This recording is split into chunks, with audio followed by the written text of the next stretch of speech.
नमस्कार, मैं हूं गीतिका पांडे और आप देख रहे हैं टुडे हरियाणा। हमारे प्यारे राज्य हरियाणा से जुड़ी हुई खबरों को देखने के लिए हमारे चैनल को जरूर सब्सक्राइब करें। साथ ही आप हरियाणा के किस जिले से चैनल देख रहे हैं हमें कमेंट बॉक्स में कमेंट कर जरूर बताएं। प्रदेश में उपभोक्ताओं पर 7,400 करोड़ का बिजली बिल बकाया। 31 अक्टूबर तक बिल नहीं भरा तो कटेगा कनेक्शन। उत्तर हरियाणा बिजली वितरण निगम बकायेदार उपभोक्ताओं के खिलाफ सख्त रवैया अपनाने जा रहा है। जिन उपभोक्ताओं पर बिल राशि बकाया है, अगर वो 31 अक्टूबर तक नहीं भरते तो उनका कनेक्शन कटेगा। इसको लेकर चेयरमैन पीके दास ने प्रदेश के सभी अधीक्षण अभियंताओं को सख्त निर्देश दिए। प्रदेश भर में उपभोक्ताओं पर 7400 करोड़ की राशि बकाया है। वहीं पानीपत सर्कल की अगर बात करें तो चालू कनेक्शन वाले 37,145 उपभोक्ताओं पर करीब 88.94 करोड़ की राशि बकाया है। हरियाणा में ग्रुप डी एग्जाम को लेकर हाई लेवल की मीटिंग। हरियाणा में 21 और 22 अक्टूबर को होने जा रहे ग्रुप डी के सीईटी एग्जाम को लेकर मुख्यमंत्री मनोहर लाल की अध्यक्षता में एक हाई लेवल मीटिंग का आयोजन किया गया। मीटिंग में सीएम ने एग्जाम में नकल रोकने के लिए सख्त इंतजाम करने के निर्देश दिए। इस दौरान मुख्यमंत्री ने संबंधित जिलों के डीसी के साथ परीक्षा की तैयारियों को लेकर वीडियो कॉन्फ्रेंसिंग के जरिए चर्चा की। मुख्यमंत्री ने मीटिंग में निर्देश दिए कि एग्जाम सेंटर पर ड्यूटी देने वाले स्टाफ को मोबाइल रखने की अनुमति नहीं होगी। चंडीगढ़ यमुनानगर रेल मार्ग का प्रस्ताव रद्द। 3 बैठकों के बाद भी नहीं बनी बात, टूटा लोगों का ख्वाब। चंडीगढ़ यमुनानगर रेल मार्ग का प्रस्ताव रद्द कर दिया गया। रेल लाइन प्रोजेक्ट को लेकर करीब 3 बार रेलवे और हरियाणा सरकार के वरिष्ठ अधिकारियों के बीच बैठक हुई, लेकिन नतीजा नहीं निकला। Chandigarh Narayangarh Yamunanagar railway line project का काम वर्षों से फाइल्स में चल रहा है।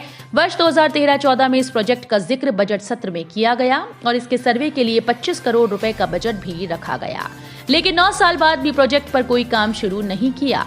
इस प्रोजेक्ट के निर्माण का आधा खर्च राज्य सरकार और आधा रेल मंत्रालय को उठाना था। नए सिरे से बनाए जाएंगे HSGPC के वोट। अकाल तख्त के हुक्म के बाद फॉर्म में किया संशोधन। हरियाणा से गुरुद्वारा प्रबंधक कमेटी के चुनाव में अब केवल गुरु ग्रंथ साहिब और 10 गुरुओं को गुरु मानने वाले सिख को ही वोट डालने का अधिकार मिलेगा। इसे लेकर श्री अकाल तख्त ने हुक्म जारी कर दिया है। ऐसे में चुनाव के लिए अब नए सिरे से वोट बनाने का काम शुरू होगा। हरियाणा में डराने लगा डेंगू का डंक। मरीजों की संख्या में हो रहा इजाफा, स्वास्थ्य विभाग की बड़ी चिंता। हरियाणा में डेंगू का डंक अब डराने लगा। प्रदेश के कई जिलों में लगातार डेंगू के मरीज मिल रहे हैं। गुरुग्राम में भी डेंगू के मरीजों की संख्या बढ़कर 235 हो गई। स्वास्थ्य विभाग की ओर से डेंगू से बचाव के उपाय किए जाने के बावजूद मरीजों की संख्या लगातार बढ़ रही है। इससे स्वास्थ्य अधिकारियों की भी चिंता बढ़ती जा रही है। चूल्हे से निकले धुएं को पकड़ रहा सैटेलाइट। पराली जलाने के नाम पर किसान हो रहे बदनाम। सैटेलाइट की निगरानी में किसान बदनाम हो रहा है। धुआं बेशक चूल्हे चौके से निकल रहा हो, लेकिन आंकड़ा पराली जलाने वाले किसानों का बढ़ रहा है। जिले में अब से पहले सैटेलाइट की पकड़ में पराली जलाने के 42 मामले सामने आ चुके हैं, लेकिन प्रशासन की ओर से गठित टीम के द्वारा जांच किए जाने पर 19 मामले ऐसे आए जहां खेतों में पराली में आग लगी मिली। अन्य केसेस में कहीं कचरा जला मिला तो कहीं डेरों में रह रहे किसानों के चूल्हे से निकला धुआं पकड़ में आया। 10 से 15 साल पुरानी कारों पर प्रतिबंध लगाने पर सरकारी अधिकारियों के खिलाफ मामला दर्ज। जानिए डिटेल्स। गुरुग्राम में एक वकील ने 10 से 15 साल पुरानी कारों पर प्रतिबंध लगाने के लिए सरकारी अधिकारियों के खिलाफ जिला अदालत में मामला दायर किया।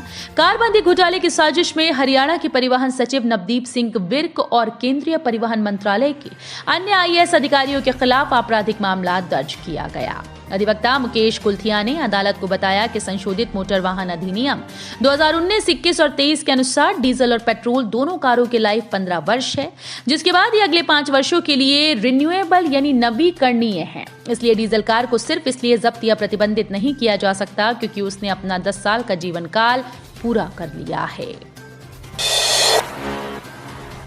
हिसार नगर निगम में दूसरे दिन हाउस की बैठक।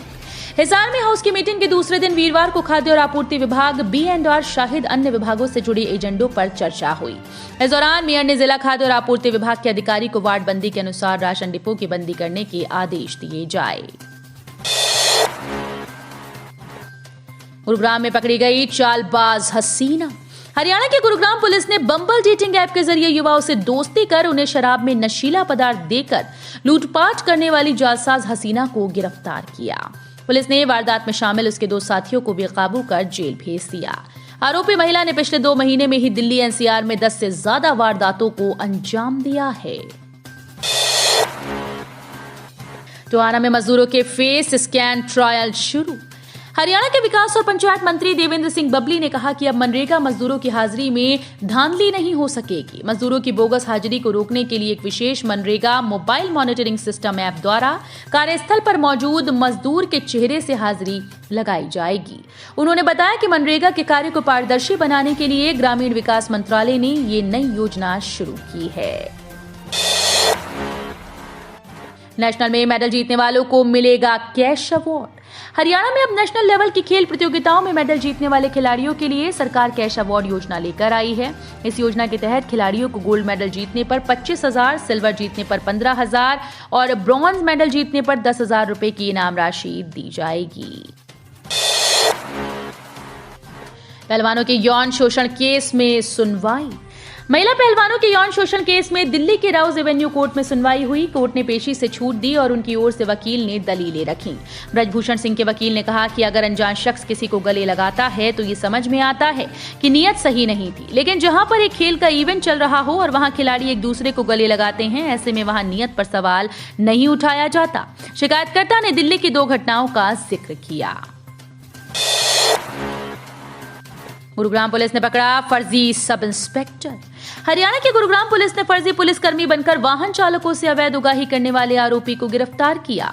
आरोपी नकली सब इंस्पेक्टर बाइक राइडर्स को परेशान करने के साथ ही ओला उबर कैब चालकों पर रौब झाड़ता था। आरोपी वाहन चालकों को कानून का डर दिखाकर दबाव बनाता और उनसे अवैध उगाही करता था। हरियाणा के फतेहाबाद में स्कूल में पढ़ने वाली 2 बहनों ने किया सुसाइड। वजह जानकर हैरानी होगी। फतेहाबाद के गांव ढान में गांव की सरकारी स्कूल में पढ़ने वाली 2 बहनों ने सुसाइड कर लिया। युवतियों को स्कूल की ओर से पढ़ने के लिए एक टैब मिला था। युवतियों की सहेली ने टैब का गलत इस्तेमाल किया। पकड़े जाने पर युवक अध्यापक ने दोनों युवतियों को अपने पिता के साथ स्कूल में आने की हिदायत दी।